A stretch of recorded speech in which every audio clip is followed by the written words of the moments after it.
خو دا قاضیانو ته وایم یو خوند دغسې عدالت راکوي لکه د حضرت علي رضی الله تعالی عنه چې قاضي شوری صاحب ته د یهودي سره د زغرې په دعوه کې ورغلی او بیا فیصله هم په خلاف د حضرت علي صاحب وسوه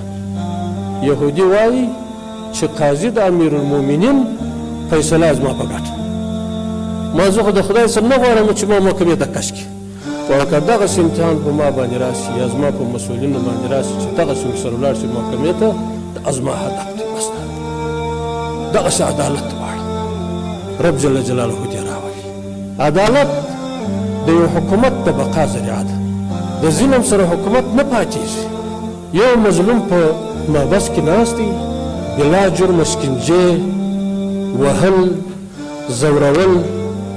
نو خدا به شرع کړي د ده د الله ترمنځ هېڅ حجاب پرده نشته رب جل جلاله شرع قبلي په یوه ساعت نه بلکې په یوه ثانیه کې به ټول عمارت وغورځي رب جل جلاله څه قدم کوي رب جل جلاله بې نیازه خدای دی که عدالت و بیا به بقایي او که عدالت نه و ظلم پیدا سو خودخواهي پیدا سو مرګونه پیدا سو انتقامونه شروع سو